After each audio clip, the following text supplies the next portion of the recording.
Very much indeed. We had a very good discussion this morning, again, after having yesterday agreed on this huge energy package. There's a lot of work now ahead of us what the energy is concerned, but the roadmap is very clear, and it was good to have this unanimity, this broad support for the roadmap that we have put forward. Today, the focus was indeed on the two topics, Ukraine and China. And here, looking at Ukraine, let me first of all focus on the financing of Ukraine. As you know, we had agreed to have 9 billion of macrofinancial assistance to Ukraine, which will be partially dispersed till the end of the year. Overall, so far, the European Union, the European level, have supported Ukraine since the beginning of the year with by now 19 billion euros. But the focus was in the discussion more now on the year to come. It is very important for Ukraine to have a predictable and stable flow of income. And therefore, we assume, and Ukraine is telling us that they need approximately 3 to 4 billion euros per month to have enough resources for the basics. And these 3 to 4 billion euros should be financed by the European Union, by our American friends, and by the financial institutions. Therefore, the discussion was round about 1.5 billion per month for Ukraine, financed by the European Union. So this would give overall a figure of 18 billion for the next year, an amount where then Ukraine can count on and where there's a stable and reliable, predictable flow of income. We have tasked the finance ministers to develop the appropriate mechanism, but it was important also to give this signal to Ukraine that we very well know how important this reliable flow of income is. Of course, there are other topics on the agenda. Having seen in the last days the atrocious and deliberate attacks of Russia against civilian infrastructure, Ukraine has other needs that have to be addressed. For example, the mobilization of humanitarian aid to help the most vulnerable in Ukraine to get through this winter.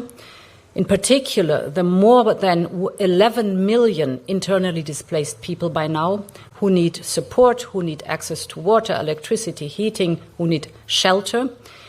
We have announced this week that we will provide a further 175 million euros for food, for shelter, for health support and for education. And we will provide emergency shelters in the Rivne, Bucha and Kharkiv regions. Of course, we are in very close contact now with the Ukrainian authorities to look at how we can restore as best and as much as possible electricity, water supply and other essential services like, for example, heating. For that purpose, Commissioner Lenarčič was on site this week to assess the situation, to activate the civil protection mechanism, and to look at how best and quickly we can support Ukraine to deal with these vicious and atrocious attacks on the civilian infrastructure. This is the immediate support, but of course there is also the mid- and long-term support for reconstruction. And indeed, next week we will have, in the context of the German G7 presidency, co-hosted by the Chancellor and me, a conference on the reconstruction of Ukraine. This is a conference that looks at the how should we address the reconstruction. It is a huge task. It is an international conference. The best experts worldwide will join and discuss how to best approach technically, but also financially this reconstruction process together not only with the European Union but also with our global partners. And, of course, the reconstruction process and the massive investments that are necessary should be aligned with the needs for reform in order to really pave already the path to EU membership. Ukraine, as you know, is a candidate country, so everything should be focused on this common journey that we will undertake together. The second topic was indeed China. And yes, the discussion showed that we're witnessing quite an acceleration of trends and tensions.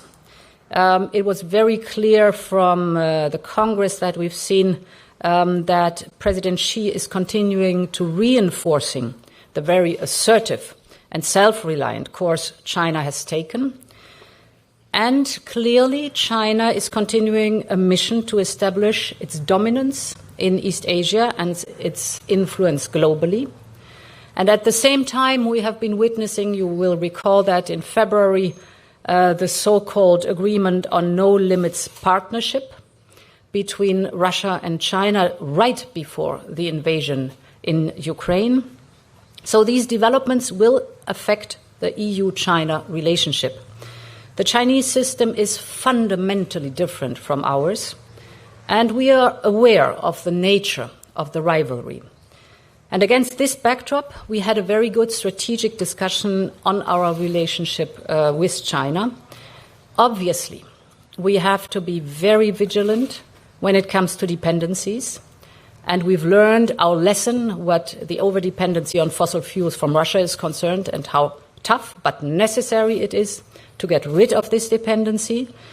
In the case of China, it is the risk of dependency on technologies and raw materials. And therefore, the priorities here are to reinforce our own capacities and, of course, also to diversify the supply of raw materials towards reliable, trustworthy suppliers. In this context, the CHIPS Act concerning semiconductors, so technologies, and the Critical Raw Materials Act are the major initiatives that we have put on the table. They are basically the strategic response to our dependencies.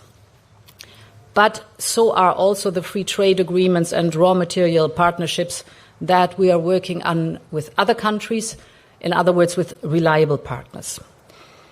The recent foreign direct investment screening is also a strong tool that has been given to us. So with our new instruments, like the International Procurement Instrument and the Regulation on Foreign Subsidies, we will have a new foundation how to approach China. Those two, the International Procurement Instrument and the foreign subsidies, these regulations will enter into force in spring next year. This shows there is a broad approach on the judicial side towards the risks that we see in the relationship with China, also the difficulties to achieve a level playing field, and the steps forward we have taken to solve here the imbalances and to re-level the playing field. I hope we can soon add another layer to that. That will be our anti-coercion instrument. A broad discussion on all these different topics, an excellent discussion and a very good council. And with that, Barend, I give the floor back to you. Thank you, Madam President.